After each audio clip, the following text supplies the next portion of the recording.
सास का राज। बंसीपुर में यामिनी अपनी बहू अंजलि के साथ रहा करती थी। यामिनी के बेटे ऋषभ की हाल में ही अंजलि के साथ शादी हुई थी। यामिनी की एक अजीब और रहस्यमय बात थी और वो ये कि वो हमेशा 24 घंटे अपने सर पर पल्लू ओढ़े रहती और कभी उसे नहीं हटाती। अंजलि बहू को इस बात के पीछे का राज जानने की काफी दिलचस्पी थी। आइए देखते हैं कि आखिर क्या है इस अजीब सास का राज। अरे ओ अंजलि बहू, कहाँ रह गई? अरे सब्जी की खेती कर रही है क्या? अभी तक खाना नहीं बना क्या? पिछले 4 घंटों से रसोई में सो रही थी क्या? अरे नहीं माँ जी, क्या आप भी बस मौका और पॉइंट दो, फिर शुरू हो जाती हो हिटलर की तरह। लो अभी आपकी मनपसंद भिंडी है खाना खाने में। भिंडी भी भला किसी की फेवरेट हो सकती है क्या? अंजलिया, ज्यादा चपड़ चपड़ ना कर। बहू है ना तो बहू के मर्यादा में रहा कर। यामिनी खाना खाने लगती है। तभी अंजलि उसके सर के पल्लू को ही निहारती रहती है। अच्छा माँ जी, अगर आपको कोई ऐतराज ना हो तो आपसे एक तीखा सवाल पूछ सकती हूँ? तीखा सवाल? देख बहू, अगर सवाल तीखा होगा ना तो फिर जवाब भी तीखा ही मिलेगा। इसलिए तू पहले सोच ले, सवाल किस टेस्ट की बिरादरी से है। ओह अच्छा ठीक है, सवाल नमकीन है। नहीं, सवाल मीठा है। सवाल मीठा है, हाँ। और सवाल ये है कि आप 24 घंटे अपने सर पर ये पल्लू क्यों ओढ़े रहती हो? मेरा मतलब आपकी तो कोई सास भी नहीं है, ना ही इस घर में आपसे कोई बड़ा और बुजुर्ग है, फिर भी। दरअसल एक बिहार की रहने वाली होने के नाते हम में ये परंपरा और रिवाज है कि औरतें शादी के बाद पल्लू ओढ़ के रहती हैं। अब चाहे वो दिन के 10 घंटे हो या 24 घंटे, उससे किसी और को क्या दिक्कत। और अब तुम जैसे मॉडर्न लड़कियां, तुम्हें तो मान मर्यादा लोक लाज की परिभाषा तक नहीं पता। फिर तुम लोगों में ऐसे पवित्र गुण कहाँ मिलेंगे हैं? अरे चल, ज्यादा ब्योमकेश बख्शी ना बन और चूल्हा चौका संभाल। यामिनी बात को तोड़ मरोड़ कर घुमा देती है, पर फिर भी अंजलि को ये बात सताई जाती है। वो हर घड़ी यही सोचती रहती है कि क्या बात हो सकती है, शायद माँ जी सच्ची बोल रही हैं। वैसे भी इतनी पूजा पाठी हैं और इतने रीति रिवाजों की पक्की भी है। नहीं यार, ऐसा कैसे हो सकता है? मेरी माँ भी तो पल्लू ओढ़ती है, लेकिन वो जब घर पे मेहमान और पापा नहीं होते तो पल्लू हटाती भी तो है।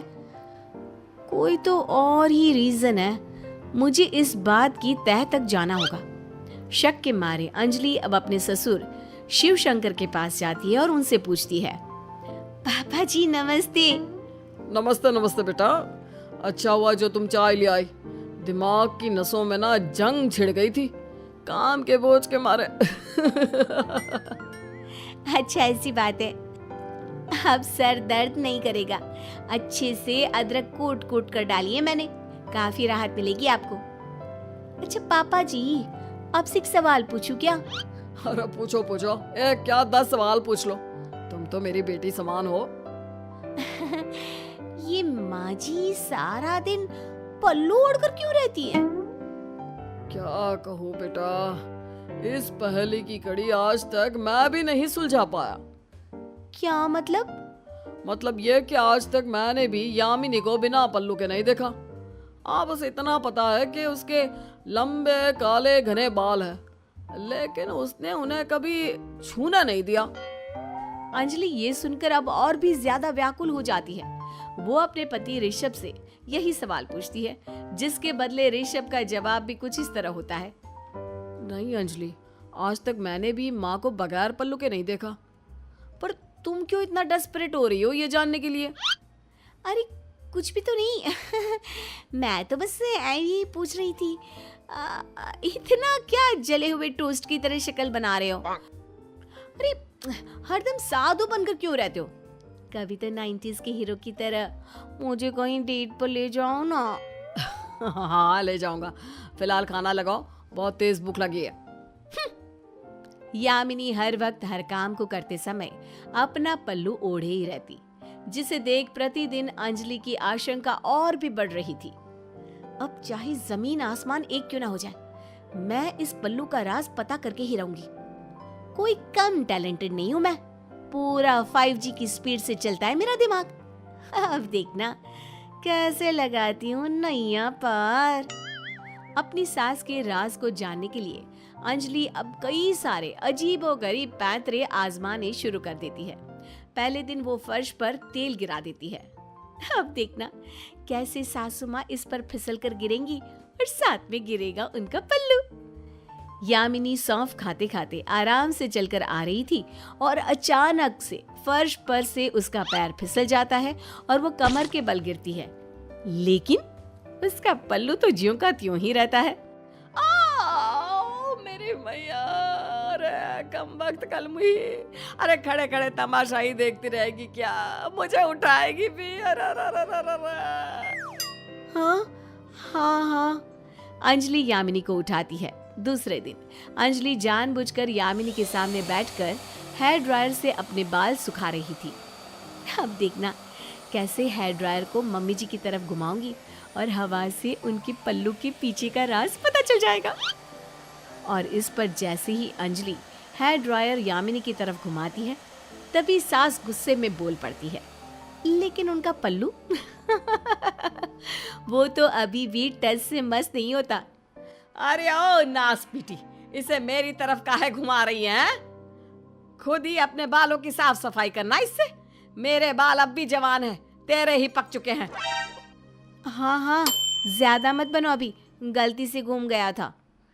अंजलि खाना बनाते वक्त सोचती है, कितनी बेवकूफ हूं मैं।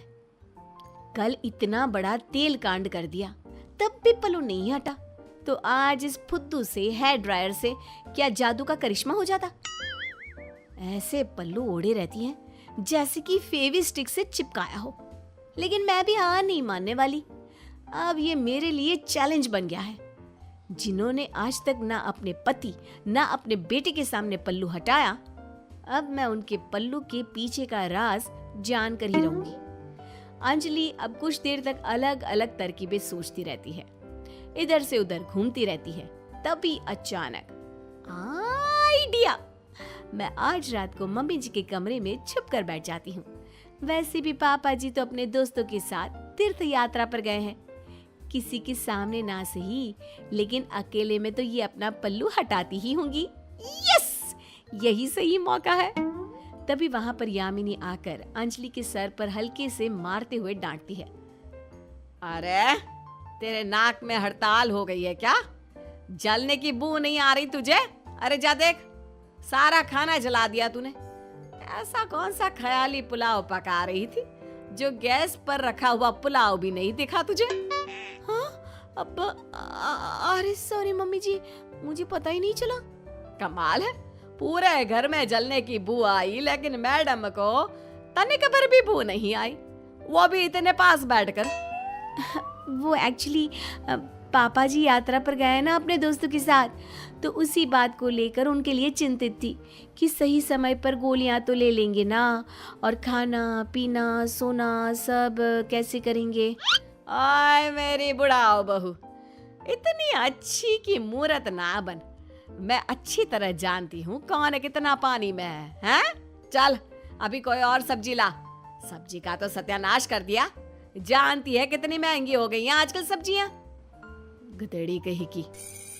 अब रात को काम खत्म करके मौका देखकर अंजलि चुपके से यामिनी के कमरे की अलमारी में जाकर छुप जाती है और अलमारी के अंदर के होल से बाहर देखने लगती है, जहां उसकी सास कमरे में आकर सौंफ खाकर सो जाती है।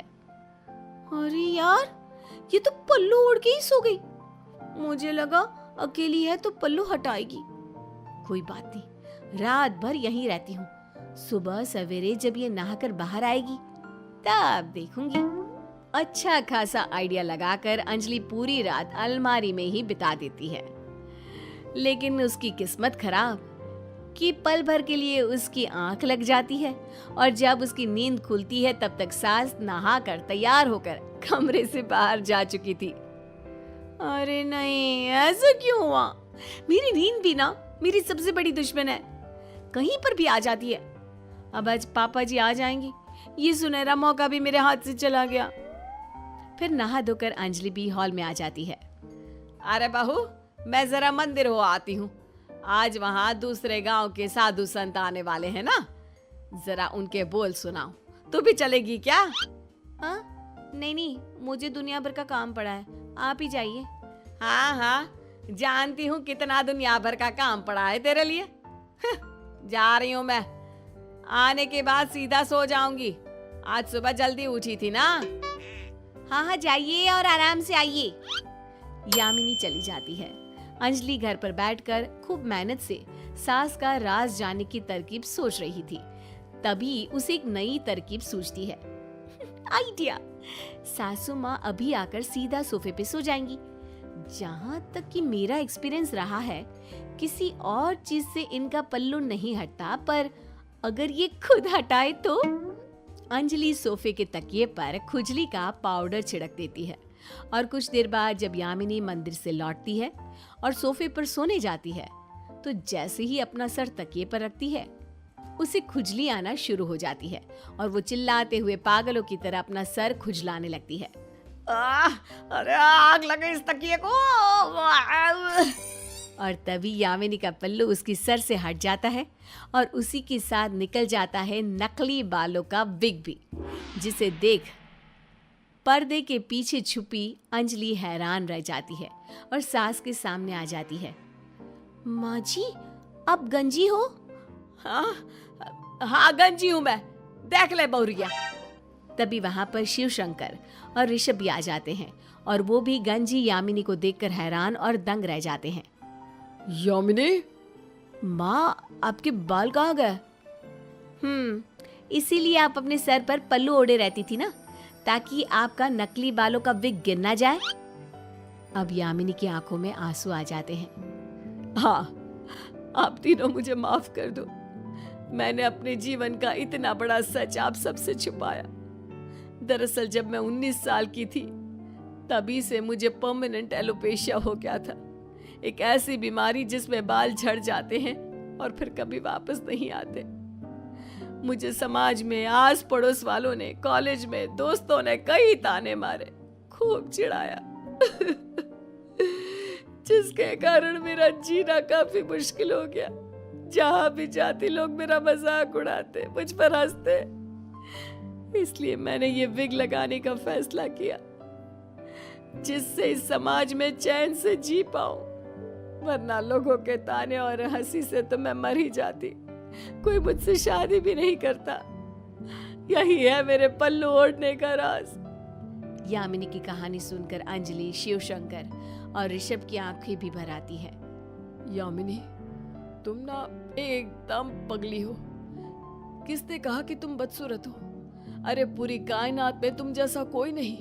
तुम्हें पता भी है, अंदाजा भी है कि तुम कितनी खूबसूरत हो। हाँ माँ जी, गंजेपन के कारण आप अपने आप को कमजोर मत समझिए। बाल नहीं भी है तो क्या हुआ माँ, मेरी माँ दुनिया की सबसे बेस्ट और ब्यूटीफुल माँ है। और हाँ, आज से आपको ये वादा करना होगा हमसे कि आप बिना समाज वालों से डरे, बिना पल्लू और नकली बाल लगाए घूमोगी। नहीं बहू, ये ना हो पाएगा मुझसे। यामिनी, तुम डर क्यों रही हो? मैं तुम्हारे साथ हूँ। तुम्हारे बेटा बहू दोनों तुम्हारे साथ हैं। अरे दुनिया तो परिवार में बसी हुई होती है, और वो कहावत तो तुमने सुनी होगी, कुछ तो लोग कहेंगे, लोगों का काम है कहना।